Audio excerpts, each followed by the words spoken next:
Hey folks, welcome to Unqualified, the fantasy football podcast that's been absolutely despising candy corn since 2017. I'm your producer, Rob Diesendorf, here with Sean Brady and Scott Johnson, two fantasy football rivals that have been sabotaging each other for years, but they decided to come together to help you win your league and make your friends look like idiots. Are you guys excited for Spooktober? Oh, yeah. Well, Spooktober. Yeah, Spooktober? Is that a new thing? I've never heard it referred to as Spooktober. This is the first I'm hearing of it, and I am buying in. That's a great I'm name. in, yeah. I mean, it's kind of weird, but I like it. And I don't like candy corn. You're right. Yeah, minus the candy corn. It's not a great option. Candy corn sucks. It's all the same flavor. Yeah, I don't love candy corn. I do think, though, it gets a little bit of a bad rap. It's not like an abomination like some other candies out there. Like, no, it's not good at all. But I don't know. There's worse. Let's put it that way. There's worse candies out there. I don't know. If I eat more than six in a row, I feel like I'm going to throw up. My arteries are clogged. I just don't really know what it's supposed to taste like. Just like Is it supposed to taste like candy, or is it supposed to taste like... It's supposed to look like corn. It doesn't even look like corn. It doesn't look or taste like corn or candy. I think my issue with it is, there's three different colors, so therefore, ipso facto, there should be three different flavors, and there's not. You're robbing us of two other distinct flavors that you could have just not been lazy and put in. Yeah, we get the white flavor. I feel like it tastes like the white flavor, but we're not getting the orange and yellow. It's not coming through at all. Yeah, I don't know. Add a little I don't know, something else. I think it would suck maybe regardless. Chocolate. Add some chocolate, white chocolate, and vanilla. That's what you get. The vanilla. That's it. It's not even vanilla. It's like fake sugary vanilla. And also, is there some kind of candy council that decides what the candy corn's going to taste like? Because how many different brands are there? Is there even a brand? I don't even know what brand makes candy corn. How do I get that job? The Candy Council. I would be a Candy Council member. Candy Council The Candy member? Corn Council? You're on the board of Council? directors for the Candy Council? Majority shareholder. Listeners, Yeah. get active in the channels. Tell us what you think. Should Sean be a member of the Candy Corn Council? Hashtag Candy Corn Council. Council. It's the Council. It's a council. So anyways, I don't even... This is week 7. I'm in a panic right now. I don't know what to do with my team. And I don't even know what happened last week. I think you won both games last week again. So I don't know why you're panicking. You should yeah, you're right. You should be rejoicing right now. I'm pretty sure you're 500 now. Right? I just wanted to hear you say it. Of course. You bastard. Rob is succeeding with truly the candy corn of fantasy football rosters in both leagues. But you know what? I can't hate on results. He's 6-6 in the two leagues that he's in, and honestly, early front runner for the most improved player, I would say, overall. Easily, yeah. You got a gold star. Wow. Oh, shucks, guys. But Thanks. you're on a 4-0 streak. You were 2-6 2 weeks ago, and now all of a sudden you're just coming in hot. Your teams have scored a lot of points too. I'm 50-50. You guys got destroyed last week. Yeah. And then this week I didn't destroy, but I did win. Yeah. Yeah, but I'm nervous. Go ahead. Yeah, I was gonna say I went 2-5 this week, so I did get destroyed. Ooh, I didn't even realize you had that bad of a week. Ooh, yikes. Yeah. Well, I'm 26-16, so it's still pretty fucking good. But 2-5 sucks. I mean, that's just so many teams to keep track of. I don't think I can handle it. It's too many. I can't. I'm falling apart at the seams here. I would have a lot of 2-5 weeks if I managed 7 fantasy teams because I would just tinker with all the lineups. That's exactly what I'm doing. This is my first losing week though. Yeah, so. Good point. I'm sticking to 3 leagues. I'm rolling in basically winning literally 2/3 of my games. I'm 12-6, and just trucking along. I'm 6-0 in the OG league though, so I'm very excited about that team. I'm going for the chip in that one. I've never won that championship, and it's within my sights this year.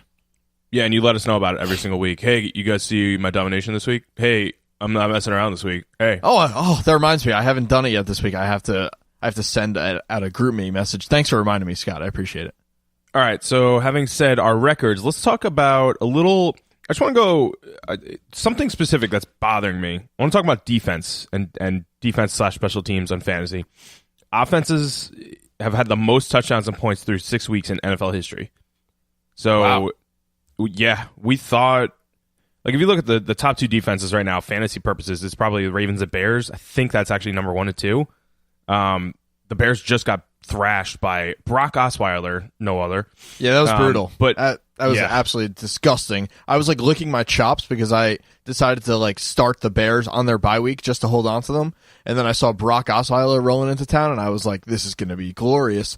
And then they came out with like -1 for me. So yeah, it was a bloodbath the opposite way we thought it was going to be. So I just, in my opinion, there's no weekly startable defenses. Like the Bears just lost to the Brockett ship and Brock Osweiler, who like they should have gotten 30 points that week, but they didn't. And I think part of that was because they were away. They were in Miami. It was 80 degrees. Like they were just off a bye, a little sluggish. And Khalil Mack got hurt kind of in the first quarter, like kind of early on. And like they weren't the same defense after that. But the Ravens just had 11 sacks, but it's against the Titans. They're all matchup. Like you still need to play the matchup. So, for example, I don't know if this is the right strategy, and you can tell me otherwise if you would do something differently. But the Bears are playing New England. I'm just keeping them in. Like I'm not gonna. Same here. I'm not gonna bother dropping some bench guy like John Brown or Will Fuller for a filler defense. Like I did that with the Titans the other day or the other week because they were playing the Bills. They only managed like 6 points. So it's like playing with fire. Like when you're trying to pick a defense, and there's so few defenses that are startable weekly, unlike in previous years because there's the most touchdowns. There's pass interference calls called every single play. There's safety for the offensive players that the refs are trying to protect. So I just don't see you dropping defenses for like flyers. I mean, the Colts, like you take this for example, the Colts are like the 25th most generous against defenses. So defenses that go up against the Colts offense, they're basically 7th best. They have Andrew Luck throwing the ball. So it makes no sense, but I don't know. Yeah, I was going to say, like, this sort of fits into what we mentioned preseason about how passing numbers were so far down from the average last year and how they were just kind of, like, destined to bounce back. I think that's part of what we're seeing is all these franchise quarterbacks are healthy with, a very few notable exceptions like Jimmy G. I mean, that's a huge reason that these defenses are not doing what they should be doing week to week. And I'll just say, honestly, it's fine with me. As long as we get offenses performing consistently and there's like a big pool of fantasy relevant players on offense to go with, I can kind of deal with the fact that the fantasy defenses are an absolute joke and a mess. I'd rather have good, solid, actual fantasy football players to choose from. But again, those passing numbers are definitely way up, and that's a big reason that we're seeing this like point explosion so far this year. And it's honestly, it's very refreshing to see. So. Yeah, that's my 2 cents.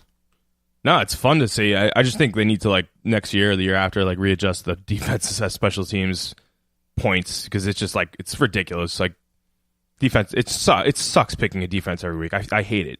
Anyway, another kind of overall theme I want to talk about is running back discrepancy. So we mentioned, like, in the offseason, it's very important to get one of those top-tier running backs. And, yeah, some have disappointed. David Johnson, Le'Veon Bell, obviously, who's barely, like, I don't even know if he's going to report. There's still no reports out there. He said he was going to come during the bye week and hasn't. But I want to talk about the running back discrepancy. So Todd Gurley is number 1 right now in standard half-point PPR leagues with 165 points. See if you could guess who the 15th best is. And how many points they have, too. Just off the top of your head. Off the top of my head, I would say 15th best. It would be, like, honestly, I would probably say, like, TJ Yeldon or Adrian Peterson, like one of those two guys. That's who comes to mind. Close. Yeah, it's someone in that mold. It's Marshawn Lynch. Oh, wow. And he's top 15. See if you can guess how many. That's crazy. Yeah, I'd be barely. He's 15th. So I was taking like the middling running back 2 mold, like right in the middle. How many points do you think he has so far? So keep in mind, Todd Gurley is number 1 by long shot. Melvin Gordon is number 2. I think Saquon Barkley is number 3. Todd Gurley has 165 points so far. Half-point PPR standard leagues. I mean, well, he's got 11 touchdowns right now. I know Lynch is probably... so Todd Gurley's what per game? Like close to 30, I would say? Like around there? I would say Lynch is... yeah, it's crazy. Lynch is probably like 13 a game, I would say. That's my just guess off the top of my head. I don't know what that comes out to, but 6 weeks, 12. So like 70 something, maybe. Yeah, 75. Which is honestly kind of weak. Like, that's not what you're looking for in an RB2. So, yeah, exactly. So that's almost 100 points behind Todd Gurley. It's like more than Todd Gurley has almost 3 times the amount. So basically, like, the running backs are at such a premium. That's a difference of like 15, 16 points per week, which is more than Marshawn Lynch is averaging on a weekly basis. So top running backs are hard to come by this year. Don't be fooled. Basically, like, yeah, people are going to want those like top 5, 6, 7 running backs. Just don't be fooled by like the 2-for-1 trade. I get a ton of those, and I try to do it too. But like the 2-for-1 where you're getting like a top 20 wide receiver and a top 25 running back for a top 5 running back, it doesn't. Hold on to those guys. Yeah, I mean, you're better off starting your top 5 guy and then a guy off the street, off of the waiver wire. Exactly. I mean, we've seen a bunch of guys come in out of nowhere. Like, you're rolling with early season Phillip Lindsay or like Tyler Boyd plus your absolute stud. It's better than having like, who we thought was going to be a top 20 running back like Deion Lewis and somebody else like that. You just don't want to limit your upside. Keep the upside of individual players that can win you a week. Again, this is trade season. Don't get caught. Don't get caught napping out there. It's not the time to get cute with that stuff. Play your studs. Stick with them the whole year. That's the way to go. Speaking of studs, Scott, let's talk about your bandwagon.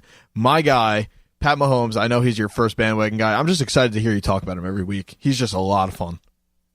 He's unbelievable. And the past 2 weeks, like, people have expected him to disappoint. So he had the Jaguars 2 weeks ago. And statistically speaking, like, it was a tough matchup for sure. I think he had 1 touchdown through the air or maybe nothing, but he had a rushing touchdown. Still managed, 15, 16 points on like one of the toughest matchups. And then this past week against New England, who you would think Belichick, the defensive genius, would figure him out. Yeah, he was nervous in the first half. It was primetime game, his first primetime game, I think. But second half, he brought that team back from the brink of losing to New England. And, New England just showed us like they're still a top in the AFC. The AFC still needs to go through them, but Mahomes, these are the 2 toughest matchups for him, and he's succeeded beautifully. So yeah, he's a top 3 quarterback right now. I wouldn't even dream of trading him away for anything else. Just keep him because the value. Oh yeah, it's smooth sailing from here on out. Just smooth sailing. It's going to be fantastic. The Pat Mahomes ride. Yep. Yeah. So besides that, I got Royce Freeman.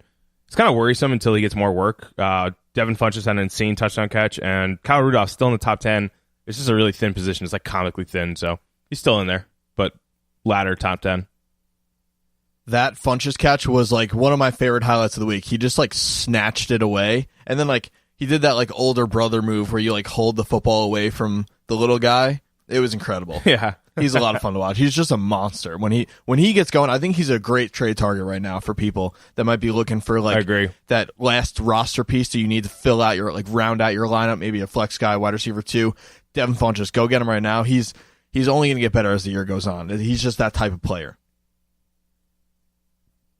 Okay, let's look at my bandwagon, and it is a bumpy ride. Jared Goff.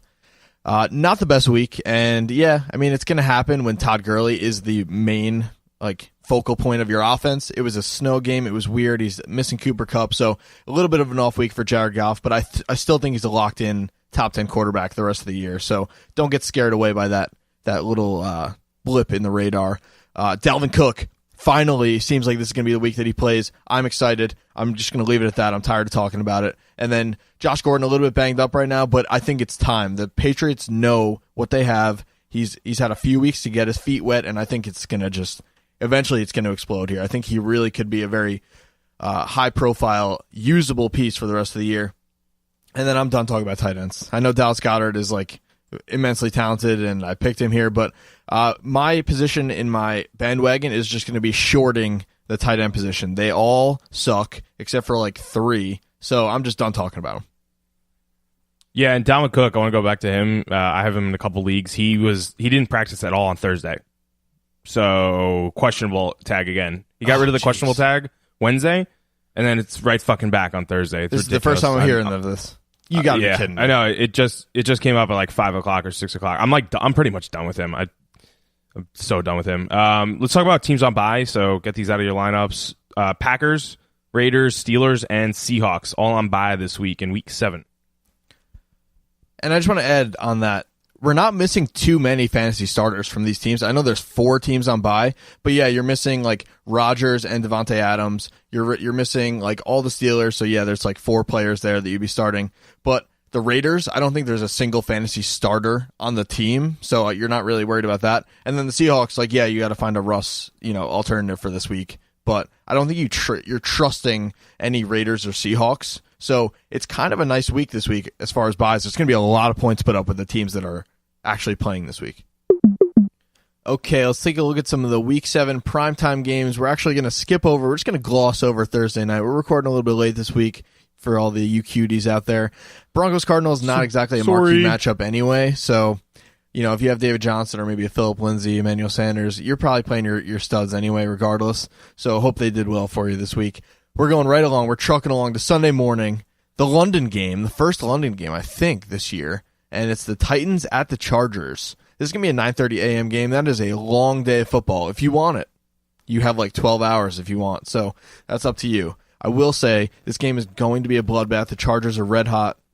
The Titans are just like the definition of like below average to mediocre. And you're starting all the Chargers here. The only question I have with them is whether you want to start or own Mike Williams or Tyrell Williams. And, you can go like pretty much either way on that. Neither one is an every week starter, but there's upside to both. Every other Charger, though, you're plugging in. Yeah, don't forget the Seahawks and Raiders played last week, and that was the game Derek Carr cried on the field. Oh, that was in London? Sobbed like a man. Yeah, that was in London. That was just regular time. It was at 1 o'clock, so like 7 o'clock their time or something. This is early, so this is like the best time of year. This is like when London games are 9:30 in the morning Eastern, there's no excuse to not watch football all fucking day. It's great. This would be more interesting if the Titans didn't suck. They got shut out last week. And some interesting stats about the London games. Not that we take too much stock into this, but last year, there's 4 games last year in London. 2 of the losing teams got shut out completely as well. So the Cardinals against the Rams lost 33-0, and the Dolphins against the Saints lost 20-0 in London. So there's some wonky stuff that happens in good old Wembley Stadium. With the 4 games, losing teams combined for 23 total points. That's it. So the Ravens got 1 touchdown against the Jags last year. The Browns scored 16 against the Vikings. So I think the Chargers are going to blow them out completely. There's a huge time difference for them, but just look for Melvin Gordon and Austin Eckler to go off. I think Mike Williams is close to droppable. One more stinker week, drop him. Tyrell Williams worth a flyer, but they're going to vulture from each other. And then the Titans just stay away from all of them. And I wouldn't be shocked if the Titans just absolutely just buck the trend and actually play well, but I don't see it happening. I think it's unlikely. I can kind of see it happening, but that would be so Titans to do that. But in reality, I think this is probably my lock of the week. If you're in a survivor pool, I think the Chargers, I know you probably want to stay away from the London game, but the Chargers are exactly who we thought they were. Their defense isn't the best. No defense is right now, but that offense is just scary. So, and it's just Keenan Allen hasn't even really gotten going yet. So the Chargers, I think this is a big, big win for them in London. Yeah, and one thing about I want to talk about the Titans. They just gave up 11 sacks to the Ravens last week. That's not all the offensive line's fault. It's a lot of Mariota. It's a lot of the pass catchers, right? It all goes into it. If the running game's not good, they can't establish the run. The passing game, they're going to stack the box. If they stack the box, offensive line is going to get overpowered. They're going to engage 8 more times. They're going to blitz more. Mariota just looks off. I don't know if it's a play calling or whatever, but this is the Chargers are a good weekly flyer for defense. And one quick thing about the survivor pool, friend of the pod and longtime listener now, Craig Steinberg, gave us this idea to do a kind of a survivor pool. It's a big thing now. You pick one team for the season, then you can't pick them again. So, Sean, that's their pick for this week, the Chargers over the Titans? Yeah, obviously there's beautiful. I would pick the Rams every week if I could, but you can't. So I think if you're if you want to save them for a high profile week where there's they're going to win and there's no other good options, I think this is a good time to take the Chargers because the Titans just look absolutely listless right now. Love it. All right, let's look at the Sunday night game. We have the Bengals and the Chiefs. I am very excited for this game. This could be a track meet just like every Chiefs game is, and I'd really be surprised if it wasn't. I don't know. This Bengals team, they're actually much better than they were last year. They're actually like a sneaky playoff contender at this point. And I kind of like Andy Dalton. I definitely love AJ Green and Tyler Boyd. Joe Mixon is back. We talk about the Chiefs every week. This is going to be a really fun game to watch. Yeah, and Andy, again, I can't say enough good things about Andy Dalton when Bill Lazor's his offensive coordinator. He's been a QB1-2 tweener, basically. He's on pace for 4,500 yards and 37 touchdowns. And now he has a solid second option in Tyler Boyd. Another option he has is CJ Uzomah, who's a sneaky play here. So if you remember, the Chiefs got crushed by Jesse James, the Pittsburgh Steelers tight end, in week 2. He had like that 2-touchdown freak-out game, and it's Jesse James. Like, he doesn't do that. And the Chiefs have been one of like the worst against the tight ends and wide receiver. So Tyler Boyd, you got to think like Tyler Boyd's going to feast here. The Chiefs' second corner, I think, is Steven Nelson, and he's been torched all year. Kendall Fuller is like their kind of number 1 guy, and it's been one of the worst combos in football for fantasy purposes. So AJ Green, Tyler Boyd, CJ Uzomah, plug them all in. This is going to be a shootout. And pretty much every game that the Chiefs play this year, like, it's a game of the week contender. Oh, absolutely. I mean, Pat Mahomes, I think, is the number 1 most watchable football player in the league right now. Maybe outside of like Todd Gurley, but you're splitting hairs at that point. Yeah, and then on the Chiefs side, just play them all. One guy that we set to play last week that didn't do well is Watkins. He could get back on track. This is the 20th best pass defense. The Bengals are the 20th best pass defense against wide receivers. So it's a slightly favorable matchup. But second wide receivers that play against the Bengals have had good games against them. So you look at like Juju Smith-Schuster. He's the number 2 behind Antonio Brown. He had 7 for 110 yards and 1 touchdown against the Bengals' second cornerback.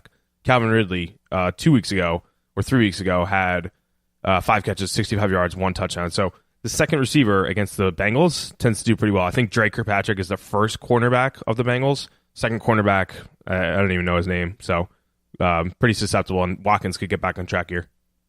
Love that cornerback intel. We don't get that in every podcast. That's good stuff. Keep it coming.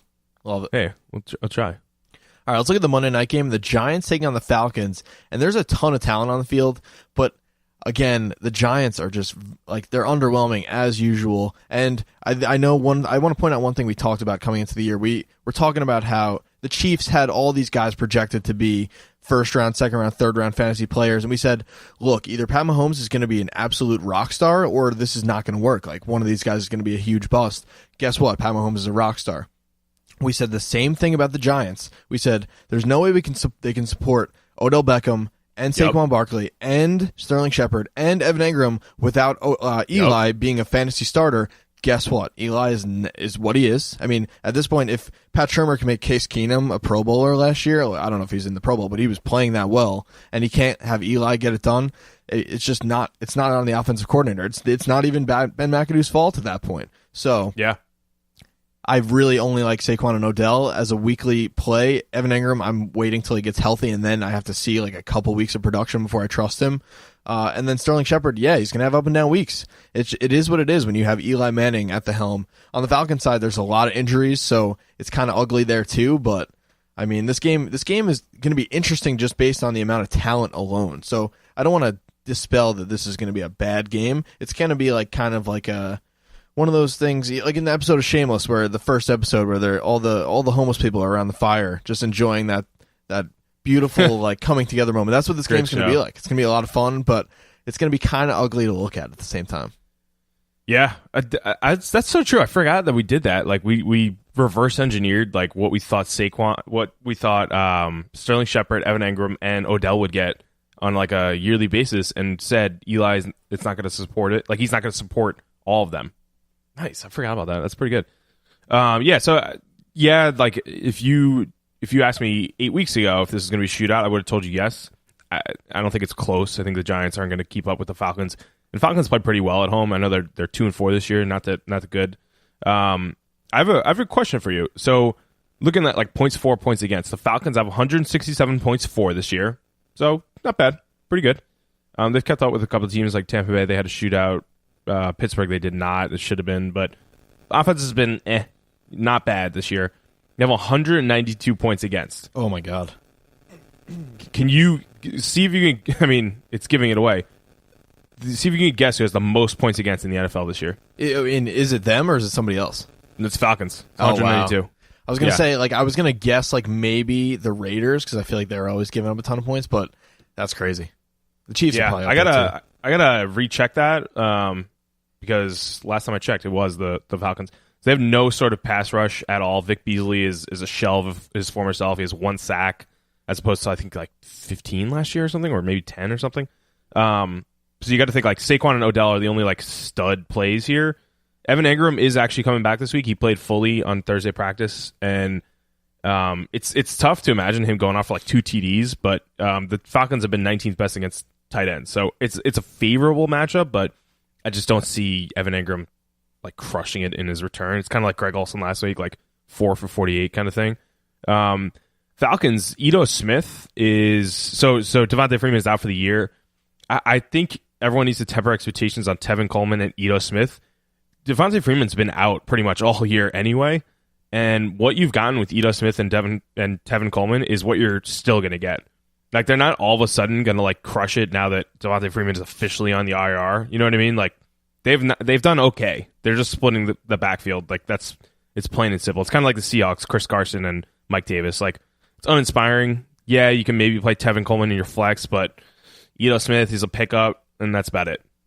Yeah, I was going to say, like, Julio is on pace to, like, lead the NFL in total yardage at this point, but he's going to have 0 touchdowns at the end of the year. So you're really banking on one of those running backs being a touchdown maven. And, I mean, Ito Smith he's had a nose for the end zone. So if he's getting more touches, yeah, he's someone you want on your roster. But I agree with you. This offense is not what it once was. It's just, I mean, Matt Ryan's having a great year, but they're not going to have the dynamic 1-2 running back punch that they have had in the years past.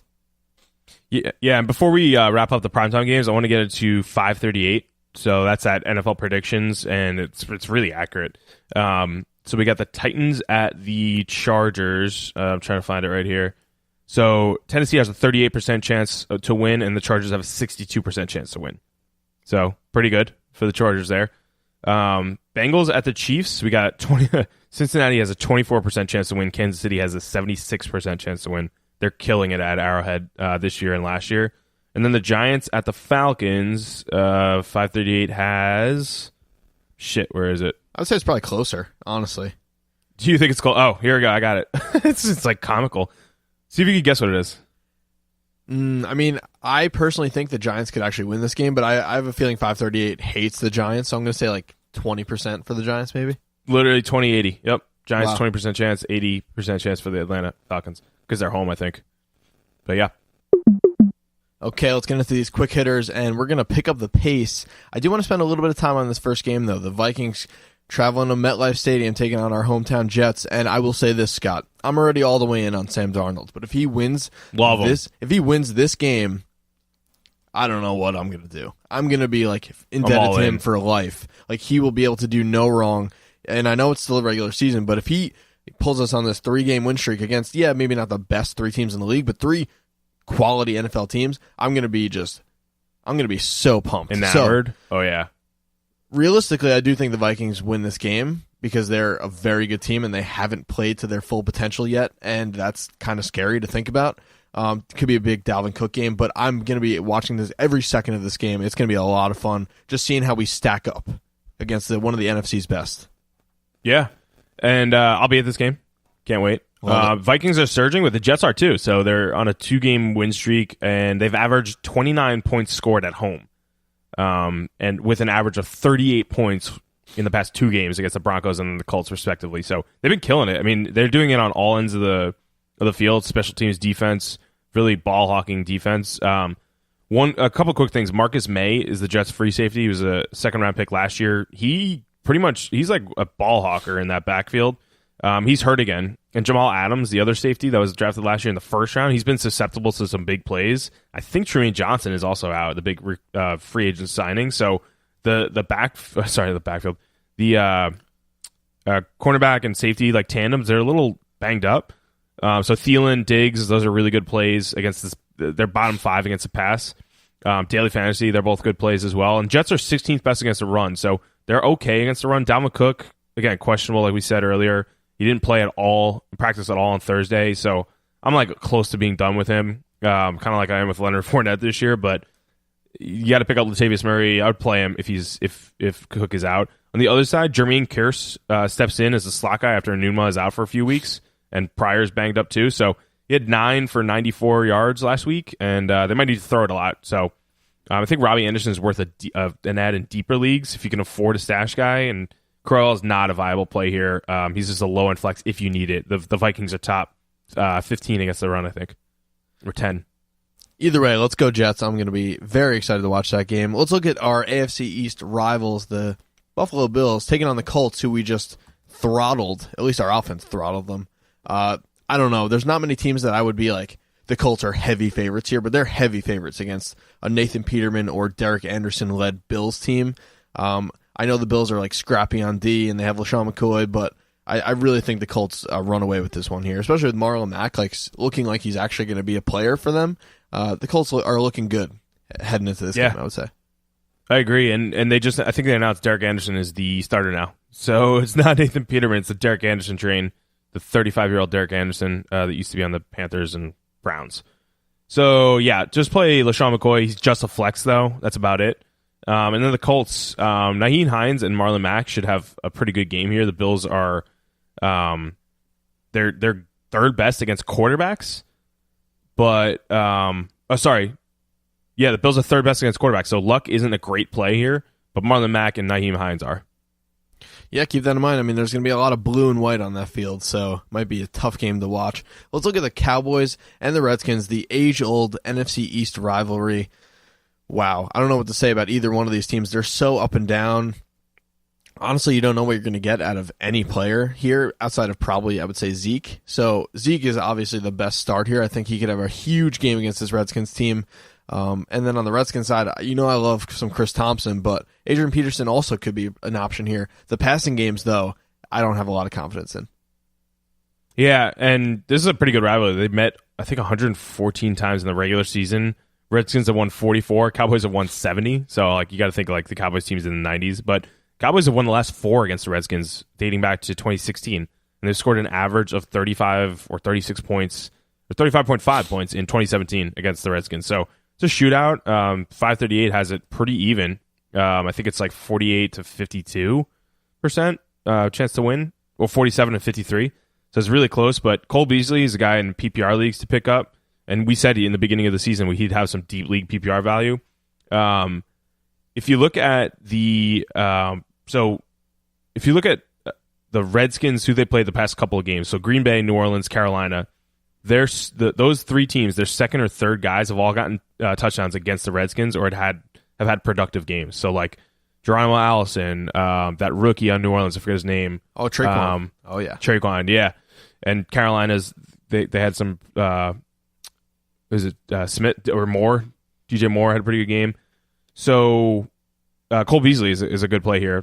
That's having said that. And then Dak is an okay play. I wouldn't overreact to last week. The Jags slot cornerback is always susceptible. Their 2 outside cornerbacks are insanely good, so that's why Cole Beasley ate the middle of the field up last week against them. So Dak, don't overreact. He's barely on pace for 3,000 yards. And then Redskins, I think Adrian Peterson will have a plodding game after getting embarrassed by the Saints on Monday Night Football and then competitive against the Panthers. But AP should have a good game.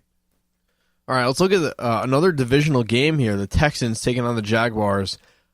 This is going to be very interesting. I think Deshaun Watson's been hit more than any other quarterback in the league, and I don't like that going into this game against the Jaguars at all. I do think DeAndre Hopkins is startable no matter who's covering him. Honestly, he could be covered by both A.J. Boye and Jalen Ramsey, and I'm still starting DeAndre Hopkins, even if he's getting doubled by those 2 guys. That's how good he is here. The other, Will Fuller, Kiki Kuti situation is very interesting. Because I really don't think anyone else on the Texans offense is startable outside of, obviously, Watson. Probably still startable here. On the Jag side, you're starting TJ Yeldon until Fournette's back, but, not much else there. Yeah, maybe D.D. Westbrook in deeper leagues. That's about it, though. Keelan Cole has lost some luster. But, yeah, so the Texans, 2014, 15, and 16 were 2-0 each year against the Jaguars. And then last year, the Jaguars were 2-0 against the Texans. So just flip-flopped. This is going to be an interesting matchup. Jaguars defense is very susceptible lately. Houston has a 28% chance to win. Jacksonville has a 72% chance to win. So 538 likes the Jags this week, but I think Will Fuller needs to be benched, and I dropped him in one league. If he gets more than 3 to 4 targets a game, like he hasn't gotten more than 4 targets in the past couple weeks, so I would just chalk it up to poor performance by Deshaun Watson and Fuller being hurt. But yeah, Kiki Kuti, like you said, I don't know if I said that right. He's one of the best like daily fantasy values and plays this week because of what what's his face did to him last week, Cole Beasley. But yeah, and another name to look for is Dante Foreman, the backup running back. He is on the PUP list. Yeah, but he might get activated not this week, but maybe like next week. So he's a deep league stash. Or if you have like Lamar Miller, I could see him taking over the backfield in like week 10, 11, 12, get you a playoff push. Yeah, and they're dying for a playmaker at running back because they need to take the pressure off Deshaun Watson. I think he actually has been hit the most in the league, and that's not good with a guy coming off an ACL injury. So, I don't know. Texans, can we get this guy a little bit of help, please? Please, help him out. And it's time for everybody's favorite segment, Would You Rather? You know what that means? Hot, breathy noises for 10 minutes, and then we cut. Let's take a look at what's going on down on the field. Wow. All right. Are you guys ready? Ready. Absolutely. All right. Noises. Here we go. Would you rather listen to Nicolas Cage ASMR or Guy Fieri eating a pound of mac and cheese ASMR? Okay, I have a question, and then I'm going to answer before you get to the question. So first off, what does ASMR stand for? Get to that after. And no question. Nobody knows. No matter what it means, I'm going with Guy Fieri eating a pound of mac and cheese. First off, it'll probably take him like 3 minutes, so it's not that bad. And I mean, I'll pick Guy Fieri 100 times out of 100 over Nicolas Cage. So that's my answer. What do we have to listen to Nicolas Cage doing? I don't know. Just the classic ASMR stuff. I don't know what that means. What is that? That's like when people go up to them. There's like a microphone and it's in stereo, and they just kind of like go back and forth and whisper into it and like make mouth noises. Oh God, I've never heard of that in my life. That sounds awful. They like tap on it lightly and stuff, and just like it's like, hey guys, I'm gonna whisper into your ear, and I'm gonna just tell you a secret about how my dog ran away the other night, and I hate that. I was tapping on the glass to see if my dog was outside. Ew, gross. All right, you definitely put this in here you're trying to break into the ASMR game. I can see right through your tactics here, Rob. Oh my God, I dig it. Shameless. There's big money. There's big money in it. So how long do we have to do this? I would say at least an hour. Oh my God. So Guy Fieri eating I hate one of my least favorite noises in the world is people chewing. And Guy Fieri just looks like a loud chewer. He looks like a mouth open, like he has his mouth wide open. And mac and cheese is like mushy, and that sounds like a horrible combo. Lip smacking. Oh yeah. Yeah. I feel like Nicolas Cage, like you could get some jokes out of what he says ASMR, whatever the fuck that means. I still don't know. But you can get some like jokes out of it, and like make fun of him during it. Like you can make fun of Guy Fieri eating a pound of mac and cheese, but I don't know. The people might say you're fat shaming him. Then you know what I mean? It's 2018. Ooh, you don't want to do that. I feel like Nicolas Cage would just be reciting all of his like most famous movie lines, just to praise himself. Still a Declaration of Independence. I think I'd probably go. Oh, that is tough. I think I'd probably go Nicolas Cage because food, like the sound of people eating, actually drives me insane. It's like horrible. A trigger. It's horrible. I hate it. It's like one of those things where you're instantly sent into a state of rage. You're just like, ugh! Yeah. All right, let's move on to the next one. Mouthy breathing noise. Would you rather skydive naked or run a marathon naked? Just thinking about this. Just think about it. Just think about the imagery. think about the sensation. I feel like if you run a marathon naked, there would be a lot of chafing involved, and there's also a lot of people watching involved. And I'm just not comfortable with running even a mile naked, so I'll just skydive. That's fucking hilarious. Actually, skydiving naked, butt ass naked. That's really funny. You're just like plummeting through 30,000 feet up, butt naked. I've actually been skydiving. It is exhilarating. It's not something I would like say I'm gonna ever do again. I feel like it's like literally a once in a lifetime experience, like to the truest extent of that term. And I wouldn't do it again. But with this choice, take me up in that plane, no question. I'm not running a marathon in any circumstance. That is just like, especially naked, all the people, the chafage, like Scott mentioned. That just sounds like a miserable time. Yeah, I'm not even running a marathon either. Like, I don't care what kind of clothes I'm wearing. I'm not running it. Yeah, like Scott, would you rather skydive naked or run a marathon, period? That's my question. Skydive naked. I still think it's skydive naked. Yeah. Strap me up, yeah. Yeah, I mean, I think the trade-offs for either are interesting because if you do the marathon naked, there's a lot of embarrassment. Things are going to be like flying around, and it's going to be very awkward and uncomfortable and scary. But then at the same time, with the skydiving, there's nothing holding anything in place. You're free falling and you're free balling. Oh, nice. Nice. And that's incredible. And I did not write this would you rather just to make that pun. Dad jokes. Rhyme. Dad puns. But you can imagine what's going to happen to your body when you're flying at 100 miles an hour, hundreds of miles an hour towards the earth, and there's no clothing, there's nothing strapped around anything to stop it from just flying into the atmosphere. I just have a question about that though. Like, Sean, what'd you wear? You just wore like a t-shirt and shorts. Like, yeah, I guess that protects you, but like it's still like a thin layer of clothing. You're gonna get hit by something. You're gonna get hit by something. You know what I mean? Have either of you heard of the term speed wobble? No. What is this, like an ASMR thing?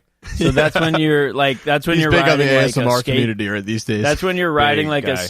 that's when you're riding. Oh my god, guys, can I talk? That's when you're riding like a skateboard or something, and you go so fast that you start to wobble, and then it gets increasingly intense as you go faster until you eventually just go flying off. I feel like you might get yourself into a speed wobble situation if you go skydiving, but it could end catastrophically. Fair enough. Yeah. All right, I can see that. I'm still gonna go with skydiving because I don't want to run naked in front of all those people. I have one stipulation or change, but there's a lot of danger involved. Can we run the turkey trot naked instead? No, it has to be a marathon. Yeah. It's got to be a full marathon. Never mind. All right, moving on to the next one.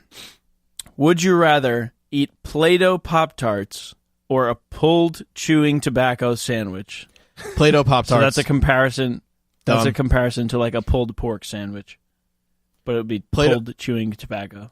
100% Play-Doh Pop-Tarts because I have a feeling they make that stuff somewhat edible just because they know kids are going to eat it. They know that kids are going to put Play-Doh in their mouths. So I feel like it's not that dangerous, whereas chewing tobacco is like disgusting, and it's actually like you could actually like get really sick from it. So Play-Doh Pop-Tarts. Plus, I mean, Play-Doh looks delicious. So how many Pop-Tarts do you have to eat? I like asking these questions because I would say one serving, so probably two.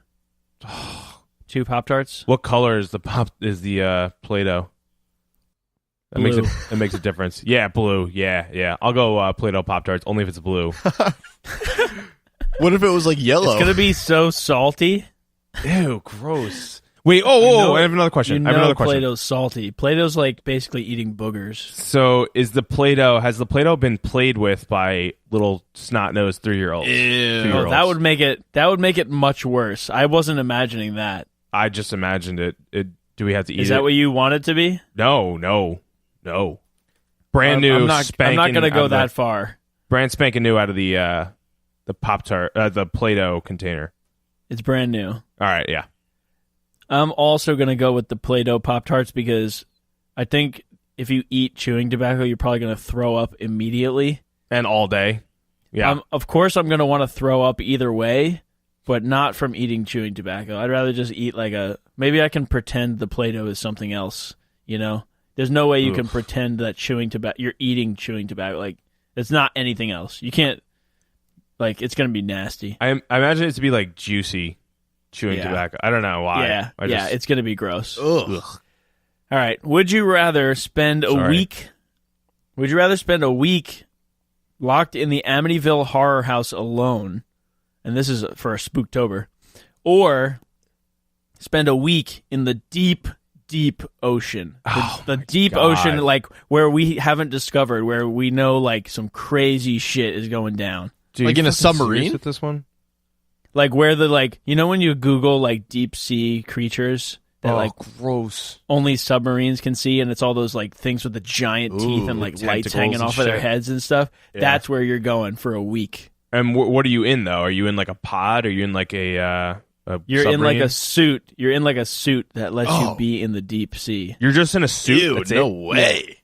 Yeah. There's no actual, there's not like, it's a suit that you're like allows you to go deeper than submarines. Oh, fuck. Is that a thing? Is that invented? No, it's not a thing. I'm just imagining this scenario. I really dislike horror movies for the sole fact of, can this happen to me? So spending a week locked in the Amityville horror house, I've seen part of that movie, and it whispers to the people, right? Like, get out and shit. Yep. Ugh. Spending a week in the deep ocean. Ocean freaks me out, but I feel like it's like a it's not like ruin my life, freak me out. It's more of that's a disgusting tentacle, teeth, big, fat creature that I never want to see again. So I don't think you can really get like eaten if you're in a suit, right? Whatever. I'll just go to the deep ocean. Okay, that was ballsy. I feel like I'll go fucking crazy, and I'll never be the same if I'm in an Amityville horror house, but for a week alone. Ooh, I don't know. I can't go in that deep ocean. That to me is like the scare. I'd rather go to space. I'd rather be like in alone, no like space station. I'd rather just be in like just an astronaut suit floating in space than go to the deep ocean, because that is just scary stuff. So give me a week in the Amityville horror house. Maybe they have Netflix or something in there. I don't know. I don't think they do. I'm pretty sure they don't. I'm actually shocked that you went with deep ocean, Scott, because I know, me too. We know more about outer space than we do about the bottom of the ocean. Yeah, isn't that fucking crazy? We only discovered 6% of the ocean, which is terrifying because nothing is greater than the fear of the unknown. Am I right? Yeah, but there's so many unknown things in the Amityville horror house. Can I add a third option just to fucking kill myself? Yeah. My guy. Yeah. What's the third option? Kill myself? Sorry, no. Yeah. That's worse. So the thing is that in the deep ocean, we don't know what's down there. It could be the biggest like creature that has ever existed. It could literally be the size of the core of the earth, or maybe the core of the earth. Just like you just get lost down. Like you don't know. There's no light down there. What's more terrifying than not being able to see what's around you? Right? Like you could be surrounded by predators. At least in the Amityville horror house, like there's going to be some daylight, and it's going to get scary at night, but it will end. You might die, but it will end. But like at least you're living in like reality of like the earth, and you're able to make sense of stuff. If you're just floating around in the abyss, oh my God, what are you going to do all day? Make some friends. I don't know. Yeah, you're regretting that choice now. I mean, I don't want. This one sucks. It's too late. He already picked it. It's too late. He already picked it. He's going. It's too late. Send me in. It's over. Send me down. It's too late. You're gone. Float me down. Just do it. Okay, we're gonna get into the interesting matchups again. I'm really disappointed in all you. You haven't given us a better alternative for this segment. And honestly, I'm just going to keep using that name out of spite, and you can just deal with it. So Intriguing matchups here. We're going to start with the Falcons and the Panthers and the Eagles. These two teams are definitely up there in the NFC. They're probably, I would say, maybe not obviously the Rams are like the 1. These teams are like the 2, 3, 4 range. They're probably going to be in the playoff picture, and this could be a really fun game. A lot of talent on both sides of the ball. I love both quarterbacks, especially this week playing against each other, because this could be a slugfest. I love Funchess on the Panthers side. I love Alshon on the Eagles side. Love Ertz. And then the running game situation, I mean, McCaffrey is a plug and play every week, but the Eagles' backfield is perplexing to me. Scott, what do you make of this matchup as a whole? Yeah, so on the whole, like I'd love this matchup. I would love to watch this whole game. Red zone, hopefully it's on a lot. But yeah, so besides 4 touchdowns against the Bucs in week 2, the Eagles have only let up 4 passing touchdowns all season. So everyone talks about their cornerback struggles. They've only let up 4 passing touchdowns, which is basically 1, maybe 0.8 a game. Besides that week that Ryan Fitzpatrick went off, so Cam is an okay play here. I don't think he's a great play. He's been doing well this year, but it's a tougher matchup than you think. Funchess just needs the ball more, and he benefited from Greg Olsen coming back last week. But Greg Olsen couldn't have a worse matchup here. It's the 4th best pass defense against tight ends. So Eagles defense is just good. McCaffrey is a bad matchup too, because before Saquon Barkley last week, the Eagles hadn't given up more than 55 rush yards this year. So McCaff, I wouldn't expect like a 150-yard blowout, a couple touchdowns, like temper expectations there. But on the other side of the ball, the Eagles, Wendell Smallwood, terrible yards per carry last week, like 2.8, and Corey Clement, they're just going to vulture and split carries from each other. So I think Smallwood's going to get like 3/5 of the pie. Clement's going to get 2/5. That's about it. But I think Alshon Jeffrey's a really good play here. The Panthers get overpowered and overworked by number 1 wide receivers. Like Odell's only touchdown this year came against them. So yeah, I definitely like the Eagles overall in this matchup. I think Carson Wentz could also have a huge game here. I mentioned before I love Alshon. I also think Aguilar could be a nice flex play for you here in this game. That Eagles passing offense is starting to get the gears going. They're starting to pick up the pace, kind of like we're trying to do in this segment here. The Browns, nice. The Browns are the Bucs. The Browns are just a fascinating team, honestly, and the Bucs kind of are too, especially coming off that bye week. We don't know what we're gonna fully get from this team, but we do know Jameis Winston is going to sling the ball around the field. I mean, it may end up in the Browns' hands, but he's throwing it all over the place. So I definitely like Mike Evans. I definitely think Deshaun Jackson, I mean, as much as I love Chris Godwin, Deshaun Jackson's still the second best receiving option on that team, maybe outside of like O.J. Howard. So those 3, I think, are the big 3 you want on the Bucs side. And then the Browns, honestly, they're a team I'm not super plugged into. I just like looking at the box scores every week and being like, where is this coming from? I mean, I know Baker is having a pretty good year, but it's just crazy to me. And like Jarvis isn't even having the like transcendent year that people said he would, and yet they're still in all these games. They're still putting up points, so they're a lot of fun. I mean, I probably got to tune into them a little bit more, I would say. Yeah, and like Baker, he struggled last week. I know he had the really good game against Oakland, that shootout. The Browns have struggled in shootouts for the most part, except for that Raiders game, and the Raiders defense is just a dumpster fire. Like last week, they got blown out by the Chargers. I actually thought they would keep it closer, but they didn't. So it's tough to imagine them not keeping up with the Bucs because the Bucs defense is so bad. So I think you're going to see Baker get back on track. The efficiency of Antonio Callaway, he had 11 targets and like 2 catches last week. Same with Jarvis Landry, he had like 10 targets and 3 catches last week. That should get better this week against the Bucs. On the Bucs, another thing, Carlos Hyde is averaging 3.4 yards per carry this year. Oof, that's it. He's had like 130 rushes, like 400 yards. Yeah, he's the guy, but I don't foresee that happening for too much longer. So Nick Chubb, I would add him for a potential playoff push if you need him, if you have space. On the other side of the ball, the Bucs. So Cleveland's been 4th best against quarterbacks for fantasy purposes, including that Raiders shootout game where Derek Carr magically had 4 touchdowns. So I think Jameis is actually a shaky play. I think he crushed it last week because of Atlanta's past, defense and how bad they are. But I would still plug him in if you need him. If you have I have like him and Matthew Stafford in a couple leagues, and I'm playing him in one league and then playing Stafford in another just because I don't know who's going to do better. But if you look at Cleveland's pass defense against wide receivers the last 3 weeks, the only one with value, like the only one that had value is just one receiver. So like Oakland's Jordy Nelson, Baltimore's John Brown, Chargers Tyrell Williams. It was just one guy that went off, and they're all deep threats, those guys. So Deshaun Jackson is a good daily fantasy play here. I think he could crush it and take the top off of that defense. Okay, let's look at the Lions and the Dolphins. I mean, you know how I feel about the Lions, and the Dolphins are just not much more exciting than them.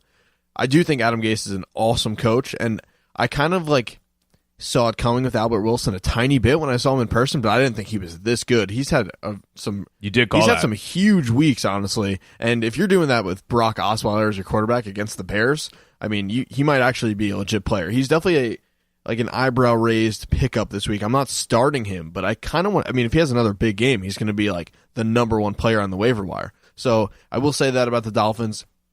The Lions are what they are. They're kind of boring. They have the gray and blue, and that you don't want to watch their whole game. But Kenny Galladay and Golden Tate are playmakers. Kerryon Johnson could be a good player. This game, I probably won't watch a minute of it, but it could turn out to be a pretty good one. Yeah, I agree. I mean, the Lions, the Dolphins have been middling against wide receivers. Yeah, they have Xavier Howard, I think. Xavier Howard. Yeah, he's a pretty good shutdown corner. So I don't know. Maybe they'll put him on Marvin Jones. Teams tend to want to shut down Marvin Jones for some reason. Takes a lot of I think he's the best technically deep threat. Tate's the best slot receiver and in between tackles catcher, and then Galladay's a better all around player. But they've been middling against wide receivers, so pretty good. But they've given up at least 166 yards each week to wide receivers. So I think Galladay and Tate are still good plays.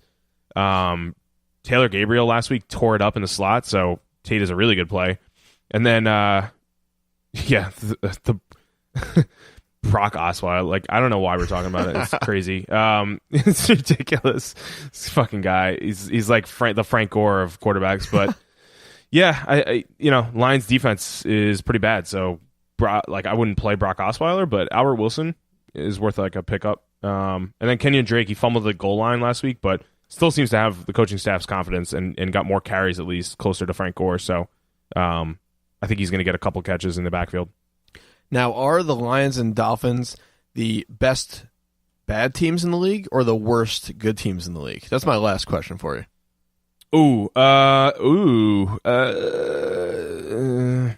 They're the best worst teams. That's what I don't think they're for real. I think that too. Lions. The Lions got fucking crushed by the Jets week 1. That's as low as it gets. And the Dolphins won against the Bears, but it was 85 degrees in Miami, and the Bears defense was sluggish. I don't know. I think Kerryon Johnson is going to start carrying that team. Especially this week, the Dolphins are 27th against the running back. So I think this is the week he goes off, and they just had their bye, so maybe they fucking figured out that LeGarrette Blount is not a good running back. But who knows? I don't know. It is the Lions. They might need some reminding time and again. Yeah, I think Matt Patricia, he forgot to write it down with his pencil in his head. Forgot to write that note down that Kerryon Johnson is better than LeGarrette Blount. Okay, let's get to the game of the week contenders. This one, the Patriots at the Bears. We don't know what the Bears are. I mean, their defense looks a little suspect with that Khalil Mack back there, but the offense looks lights out. On the Patriots side, the AFC goes through the Patriots as usual. I do think the Patriots win handily here. I'm very excited for Josh Gordon this week. I think that this could be the week that he really starts to put it together. I know we've been saying that for a while, but with if the Bears are missing Khalil Mack, this could be just a bloodbath. So while I do like the Bears offense, the Patriots are going to win big here. That's one of my calls of the week. Yeah, I agree. The Bears, they don't have the firepower to go against the Patriots. I think Josh Gordon this is the big week he has. So the Bears defense, as good as it is, it's 28th against wide receivers. And Gordon was on field for all but 3 passing snaps last week versus the Chiefs. And he had an underwhelming game, 5 for 42, no touchdowns. He has a full support of Tom Brady, who was raving about him this week in practice. And this is the first time he ran full-fledged with his hamstring, and he was fine. So, he's questionable, but I think that's just a precaution. He should be 100% healthy. The Bears, so they're probably going to play catch-up. Trubisky is a sneaky good play here. He's killing it this year. He's on pace for 32 touchdowns passing. Pick this guy up. This guy needs to be rostered in 100% of leagues. He's 15th best quarterback right now. It's the Jared Goff turnaround. That's what it is. It's the Jared, right? it's like insane how similar this Bears team is in 2018 to the Rams in 2017. They got a second-year quarterback. Like, so I want to quickly go into that one more time because, like, I think we need to pat ourselves on the back. Trubisky is like Jared Goff. Jared Goff had a terrible rookie year, and then the second year, which is last year, had 29 touchdowns with a new head coach, an offensive head coach. It's the biggest difference. Going from Jeff Fisher to Sean McVay, and then going from John Fox, who like was a corpse, exactly, to Matt Nagy. I love that. Yeah. Love that comparison. Exactly. And running backs, like they're a little different. Jordan Howard's benchable, but Tariq Cohen, he could have a good week this week as well. The Patriots might figure him out, but he's game-breaking speed, so it doesn't really matter. But yeah, I mean, to go back to it, like, so Anthony Miller is a rookie this year on the Bears. He has sneaky PPR value for the rest of this year. Cooper Kupp was a rookie last year, sneaky PPR value last year as well. Okay. So Anthony Miller next year, it's a little early, but I think he could kill it. They're like the same team. Allen Robinson is a deep threat. Brandon Cooks is a deep threat. He wasn't on the team last year, but Sammy Watkins was. They're like overrated deep threats. It's crazy. Robert Woods and Taylor Gabriel. So keep that in mind. Tariq Cohen's a good play. And then, yeah, I think that the Patriots have only given up more than 100 rushing yards twice this year, and it was against Detroit and Houston, and only one rushing touchdown all year. So, like, it's going to be tough. I think Tariq Cohen needs a couple big plays to break off to have a good game. And then Allen Robinson, they're 20th against wide receivers, the Patriots. So I'd wait one more week.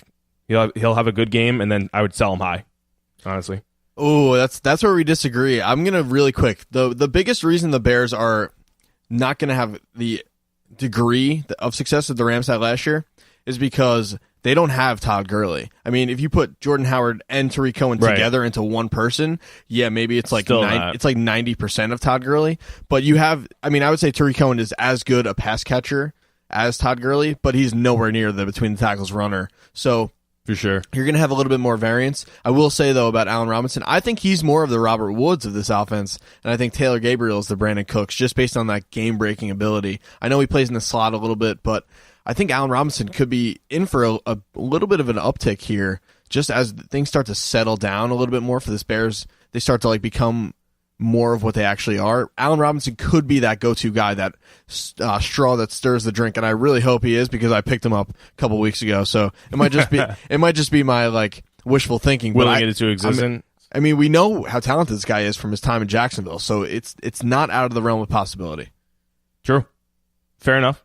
All right, let's look at the Saints at the Ravens. This is going to be crazy, this game, because the Saints are like the unstoppable force, and the Ravens defense is like the only immovable object in the league here. But before we get to that, is this the Willie Snead revenge game? I mean, oh yeah, the hair could be everywhere in this game. He's honestly been really good the last couple weeks, under the radar, just in typical Willie Snead style. So I'm kind of excited to see what he does here. I think John Brown also is a good play against the Saints defense. And then obviously with the Saints, you're playing them all, but you don't love the matchup. So what do you think about that?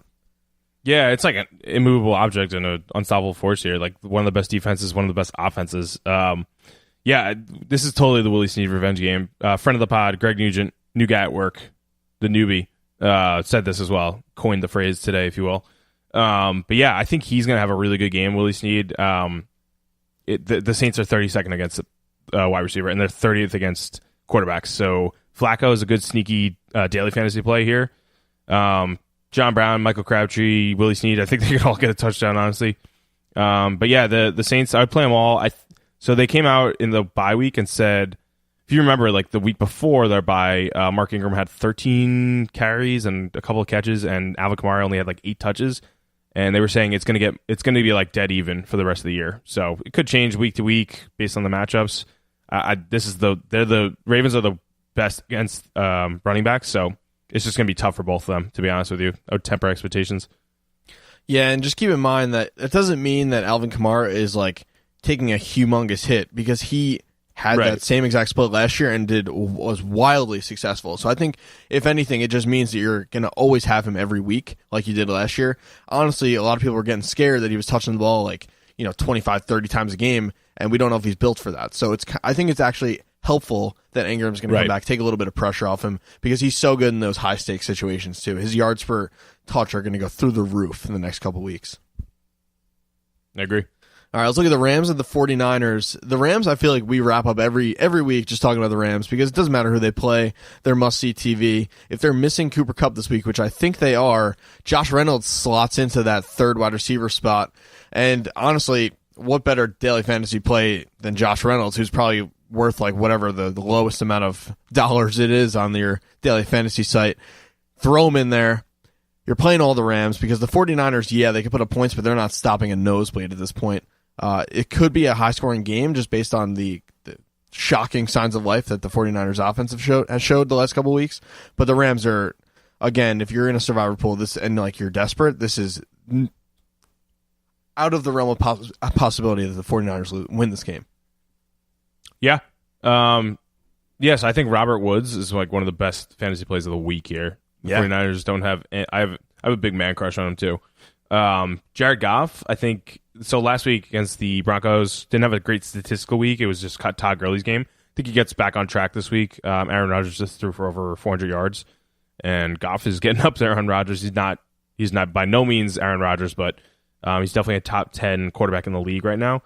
CJ Beathard is actually he's not as bad as we thought. So he's like a pretty good 2 QB league play here. He's not a bad daily fantasy play because he's going to be so cheap. They're going to throw it a ton against the Rams. And yeah, the Rams have been 9th best against quarterbacks, but in 4 straight weeks, they let up double-digit touchdowns to quarterbacks. So week 1 and 2, they stifled the Raiders, and I forget who they played week 2, but 4 straight weeks, double-digit touchdowns. So it's more bend, don't break with them. Matt Breida, he's questionable again. Big fucking surprise. And Alfred Morris, I think, is droppable. He barely saw a snap. And Raheem Mostert? Yeah, he looked good in the preseason, that guy. I was like, who is this guy? Yeah. I guess he's the handcuff now. He'll split with Morris if Breida goes down, but I don't know. Who knows? What do you think of Marquise Goodwin? He had 4 for 126 and 2 touchdowns last week. Honestly, I love him. I mean, I know it's the Packers who like are pretty awful on defense, but we know Marquise Goodwin is literally the fastest guy in the NFL, like faster than Tyreek Hill fast. So if CJ Beathard is anywhere close to what he's been the last 2 weeks, Goodwin is a absolute pickup and probably a flex starter at this point. Obviously, I want to see it a little bit more before we, fully buy in there. But if he's fully healthy and Beathard is playing well, he's the number 1 passing game option on this team, including George Kittle. So I definitely am a little bit bullish on Goodwin. Yeah, and the Rams are pretty middling against wide receivers. But again, the past 4 weeks, they've let up double-digit touchdowns to wide receivers as well. So, yeah, I think he could keep the touchdown streak going. And I think he was an Olympian runner. So, it's pretty cool. Yeah, he's a freak athlete. He's just like... Yeah. I mean, I'd love to see him and Tyreek Hill just in a foot race. That would be just must-see TV. That would be sweet. All right, that wraps up Week 7. Okay, you cuties, you know what to do. Hit the channels. Get active in the channels. Hit them hard. It's your podcast as much as it is ours.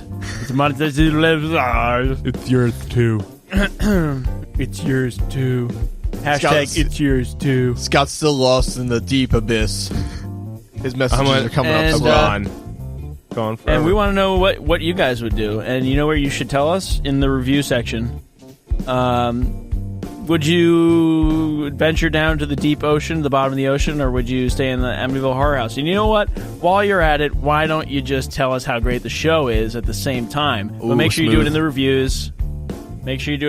Get active in the channels. Send us your questions. Send us your comments. Send us your would you rathers if you think you have one that's better than ours. Yeah. And get active in those channels. Stay active in the channels. Hashtag get active in the channels. Be in the channels. Hashtag active. Hashtag active in the channels. Be in the water channels. Hashtag Scott is in the abyss. Hashtag where is Scott? Hashtag save Scott. Hashtag hello. Hello? Scott's not coming? Ron's not coming? And it's Spooktober, people. Go out there and have fun. Stay safe. And maybe you guys can... Stop trying to make Spooktober a thing. It is a thing. It's not a thing. Are you not excited about Halloween? I like Halloween. I'm like calling it Spooktober. October's fucking awesome. Let's just We just say that October is a great month. Not only is October a great month, it leads into Thanksgiving, which is one of the greatest, probably the greatest holiday, other than Christmas. I agree. And which is way better than skydiving naked. Or getting stuck in the deep ocean. Yep. Hashtag hello. Hashtag hello. Well. Hashtag see you later. Well, see you later. Hello.